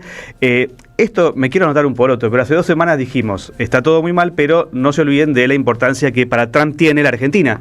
Porque Trump, en la pelea geopolítica con China, con Rusia, claramente que se hunda la Argentina económicamente, siendo que el FMI, Estados Unidos, tiene un rol muy importante. Que somos el primer deudor, ¿no? El primer deudor histórico. El primer deudor del FMI es Argentina, y acá Claro. tierras raras, inteligencia artificial. Por supuesto. Y salvo el gobierno bastante trucho de Ecuador, no hay en Sudamérica otro que le responda linealmente a sus mandatos. No, claro. y Argentina, Arrodillados. además está decir que es un país muy importante en la región. Subordinado. Tenerlo subordinado es algo que le representa mucho poder. Sobre todo cuando tiene un gobierno de izquierda México y un gobierno de izquierda Brasil, que Y son en los Chile, otros y un dos poco en coloses, Chile y un también. gobierno de izquierda Colombia y otro Chile. Bueno, así podríamos seguir. Es interesante, más allá de las definiciones de izquierda, son gobiernos no norteamericanos más en este continente. progresistas, más soberanos, ¿no? Que defienden su soberanía. Claro. Pero bueno, justamente lo que decía Fabián es que está este préstamo de $4.000 millones del Banco Mundial. Tengamos en cuenta que ahora vamos a hablar un poquito con una economista que nos va a contar bien los números, así yo no sanateo, pero creo que son $11.000 millones de vencimiento de deuda de los próximos 6 meses. No está esa plata para pagarlo. Entonces lo que está haciendo Estados Unidos es simplemente darnos la plata para que se la devolvamos a ellos. Rolovear la Y deuda. claro, no caer en default y continuar esto. Y como dijo muy bien Fabián, y como dice el tuit de Trump, él piensa que es para la reelección de Milei, está confundido con que es una elección de medio término, pero bueno, tampoco es tonto, ¿no? Claramente esto es para empujarlo a ver si llega al 2027 con chances de, por lo menos, no perder por goleada. Sin embargo, hay asuntos de protocolo que conviene tener en cuenta. En el propio relato de Fabián Waldman recién, lo recibió 2 minutos y medio en público. Y además, la reunión duró 20, 2 minutos y medio con periodistas estadounidenses. Ahí no habló, Milei lo tuvo como un caniche a un costado. El que habla es Donald Trump, se equivoca, no le importa nada, es el dueño de un imperio y tiene ahí un lacayo, un servidor menor. Recordemos que cuando Néstor Kirchner fue presidente y vino el presidente de Estados Unidos la a la Argentina, mirada, Bush, le dijo no al ALCA, ¿no? Néstor claro, Kirchner le también. puso la mano en la rodilla, le dijo no al ALCA, lo trató como un par y en algún momento, hasta que lo sobró un poco, Néstor Kirchner al No presidente quiero de Estados llorar, Unidos. Carlos, quiero decirles una pregunta. ¿No es constitucionalmente ilegal tomar deuda sin que pase por el Congreso? Sí, ¿O a la Argentina no se absolutamente. pregunta esto? Totalmente, y para esto vamos ¿Qué a estás preguntarle haciendo, Rosati? a Delfina Rossi, ¿les parece? Delfina, ¿qué tal? Acá Pablo, Carlos y Marina, te saludamos desde la 530. ¿Cómo estás? Hola, ¿cómo están todos? Muy buenas tardes. Buenas tardes. Bueno, traslado la pregunta de Marina. ¿Es ilegal, pensás que es, o ilegítimo, pongamos ilegítimo, No, porque es ilegal. ilegal lo que está haciendo el presidente yendo Puede ser a legítimo, pero no legal. pedir el préstamo sin pasar por el Congreso, sin contarnos de qué se tratan la letra chica? Ya pasó anteriormente, pero esto de ahora, ¿cómo lo caracterizas? Mira, el marco de la legalidad no sé cómo quedó después de la famosa ley base. Me agarran floja de papeles, ahí no sé cómo quedó la modificación de la ley base, si permite. Lo que sí es cierto es que en el presupuesto del 2026 ya se plantea de nuevo la modificación de la ley de administración financiera para permitir que la reestructuración de la deuda soberana argentina se haga en condiciones donde no necesariamente implique una mejora de plazo, ni de monto, ni de tasa de interés, ¿no? Así que esto, digo, la realidad es que vieron que la carpetita que abre Trump, Milei, que le da Trump, es su tweet impreso. Sí, es impresionante. Entonces, eso. la verdad es que es un poco difícil analizar el I will do whatever it takes de Besen, que se haré todo lo que sea necesario, porque no tenemos condiciones de si es un memorándum de entendimiento, cómo es el acceso a este fondo de estabilización de Estados Unidos, etcétera, etcétera, ¿no?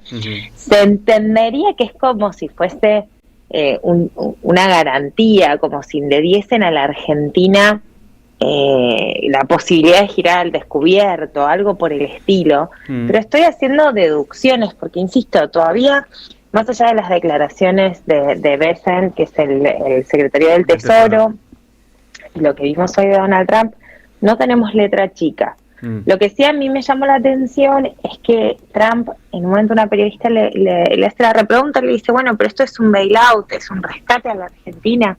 Dice, no, Argentina no necesita rescate, está haciendo muy bien las cosas, nosotros solamente le damos nuestro endorsement, que es la palabra que usan. Endorsement. Claro, que todos los libertarios salieron a usarla en inglés, que simplemente quiere decir que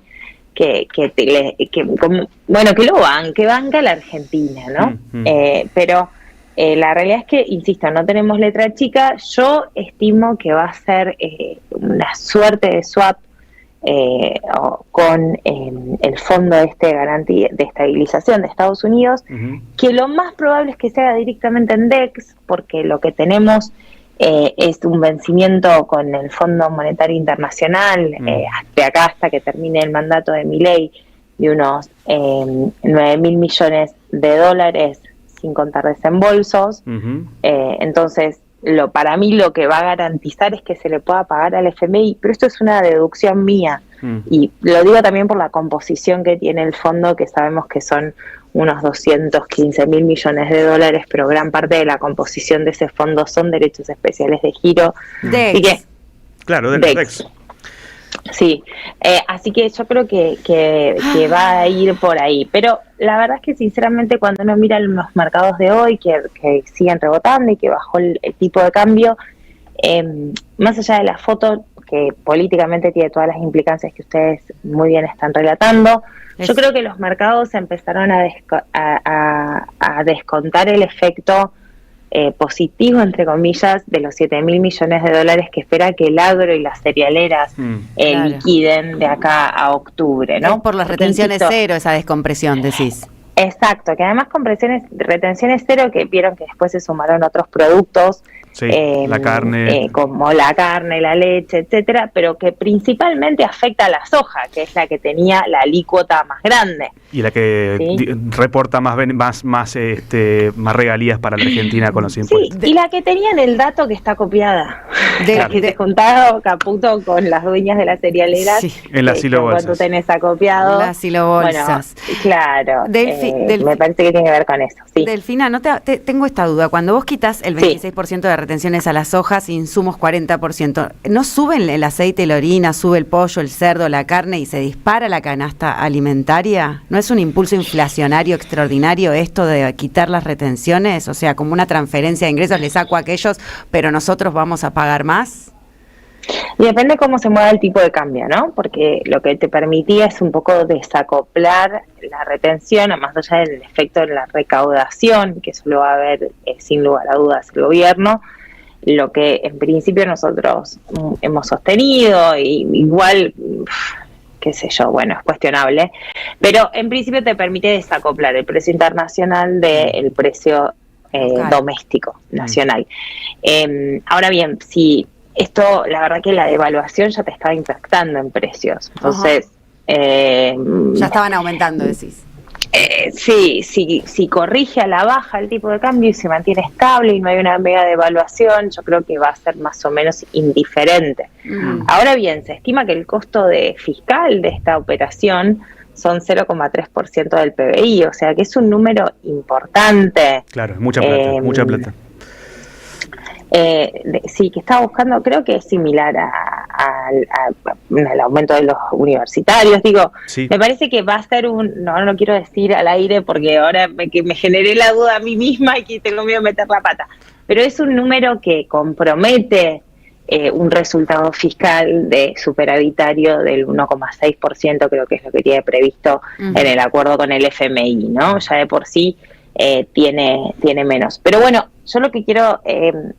quizás resaltar es el hecho de que, más allá de que haya ganado mucho aire el gobierno en estos 2 días, si no hay un reacomodo también de perspectivas, esto tiene muy corto plazo, esto es simplemente para llegar a octubre, ¿no? Claro, nada de esto garantiza que el 27 de octubre no nos levantemos con un tipo de cambio liberado que pueda llegar a 2.000, 1.800, Okay. 1.900, 2.000 pesos cada dólar, ¿no? Esa es la pregunta siguiente que te quería hacer, Delfina, porque además tanto la baja de las retenciones, que creo que vencen el 1 de noviembre, como esto, es tan evidente que son medidas no económicas, sino financieras y electoralistas 100%, hizo un préstamo. Si ya caracterizamos el anterior préstamo del FMI como político, ya no sé cómo caracterizarlo, porque está claro que es tirarle un salvavidas, hay que ver si es de plomo o no, a un gobierno que se le disparó todo y que ya, como lo habían anunciado, bueno, vos misma, pero un montón de economistas también, un fracaso absoluto de este modelo, ¿no? Esto es un fracaso absoluto y esto es quizás, desde mi punto de vista, una forma de, aunque sea, subsistir un poquito más para llegar a un poquito más lejos, ¿no? No le veo otra Totalmente. cuestión que la electoral, puramente. Bueno, recién daban vuelta, ¿no? Un tuit que decía, al final el gobierno libertario le pidió a un Estado que lo rescate, ¿no? En este caso al Sí, Estado de el Estados Estado Unidos, rescata, ¿no? el Estado norteamericano rescata al Estado argentino, o sea, al final no es que está Al mal el final Estado, tan es que necesitamos de libertario otro no era. Estado, no otro Estado, otro Estado, la patria es otro Estado. La patria es otro Estado, con esos costos asociados, ¿no? Una cosa, estaba googleando efectivamente la ley de financiamiento de educación universitaria, que fue vetada por el gobierno y luego nuevamente aprobado, gracias también a la movilización popular.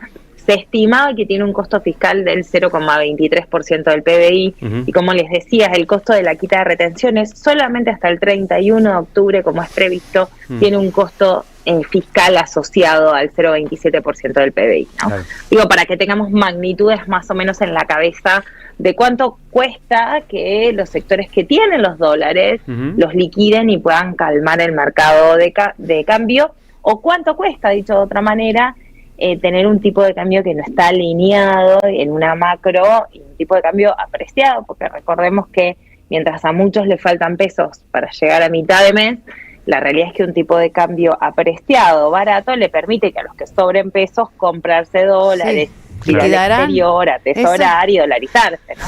Esos que los tienen, ¿los liquidarán? Es un momento complejo, ¿no? No, yo creo que el costo para los ojeros, donde la alícuota, como bien decías, Marina, era del 26%, te las llevaron a cero, porque no hay una reducción proporcional de las alícuotas, es todo a cero, es muy interesante para los ojeros. Pero esos dólares que se liquidan ahora, claro, estaban acopiados y acumulados y qué sé yo, y no se liquidan en el último trimestre del año, que es un trimestre complejo para las exportaciones argentinas, ¿no? Así que... A ver si el alumno lo dice bien, Delfina. Sería plata para los ojeros, plata para llegar a octubre y de financiación de los universitarios, de los jubilados, de los trabajadores. ¿Estoy bien en eso? ¿Tengo un aprobado? Claro, está muy bien. Pero me parece que sobre todo, más allá de que están eligiendo ganadores y perdedores, como todo, y es una política de derechas y por supuesto el pueblo queda totalmente rezagado, tampoco tienen garantizada la estabilidad de la económica. fiesta para los suyos. ¿Se entiende?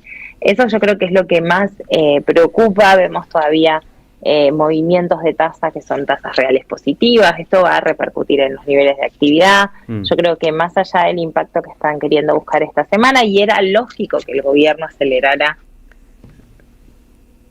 Te perdimos, Delfina. Ahí está. A mí me... Ay, perdón. Ahí estamos. ¿Hola? Ahí te escuchamos bien de nuevo. Hola. Ahí va. Digo que a mí me parece que es una macro muy débil, lo decías vos, Pablo, antes, es un modelo fracasado, y que además me parece que están haciendo de nuevo todo el escenario para volver a hablar del famoso riesgo Cuca, ¿no? Yo creo que en un par de semanas van a decir, bueno, esto les gustó esto de que tenemos estabilidad por parte de Estados Unidos, bueno, entonces no pueden votar al kirchnerismo, al peronismo. Pero me parece que las calles ya se dieron cuenta que el tema no viene por ahí, y que un resultado electoral que los comprometa nuevamente va a hacer que este aire que consiguen por parte de Estados Unidos sea totalmente insustentable, porque Estados Unidos no le dio un espaldarazo para poder revertir la situación de pobreza, pérdida de empleo, cierre de pymes, etcétera, etcétera, sino que le dio un espaldarazo para seguir lo que saben hacer Caputo y Besen, que son La timba. claro, administradores de fondos de inversión, si querés que lo diga de forma Un poco más prolija, sí. Vos decirlo prolijo, yo si querés me voy al pasto. Está claro, clarísimo, pero Delfina. En todo caso tienen otros intereses. Está clarísimo y bueno, está bueno que lo digamos todas las veces que sea necesario para que la gente no se confunda y entienda que esto no es más que un préstamo político para que sobreviva unos días más un gobierno que fracasó en su plan económico de todas las formas posibles. Muchas gracias por esta comunicación, Delfina, y por aclararnos el panorama. Gracias a ustedes, un abrazo grande. Un beso. La batalla no es solo política. La batalla es cultural.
¿Y usted, Virgilio? 36 años.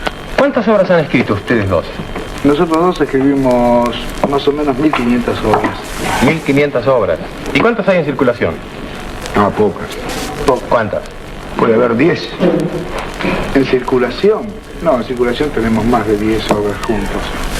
Realmente hemos editado, creo que hemos editado 10 o 12 obras, nada más. ¿Nada más? Nada más. ¿Y los grandes éxitos de los Expósitos que a mí me impresionan? A mí me parecía que eran más.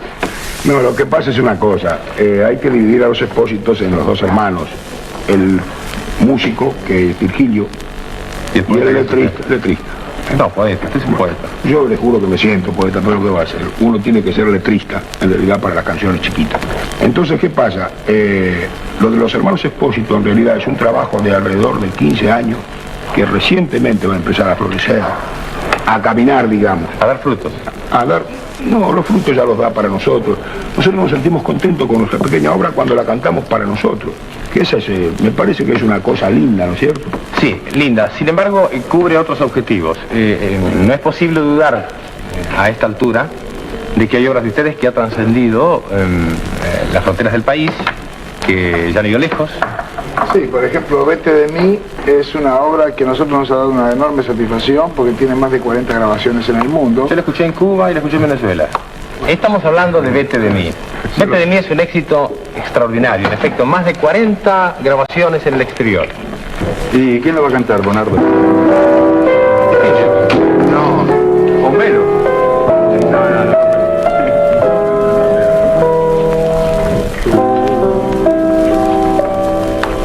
Que llenas todo de alegría y juventud y ves fantasmas en la luna de Cristo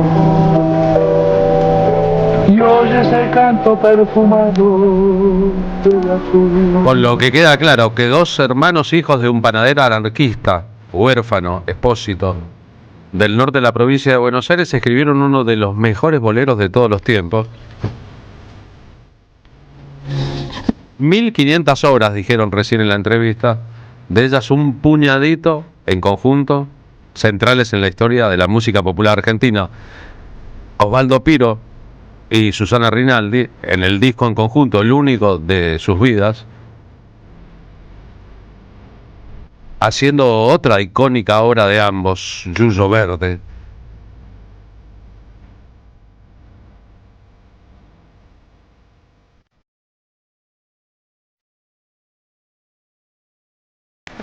Milagros de la historia de un país llamado Argentina.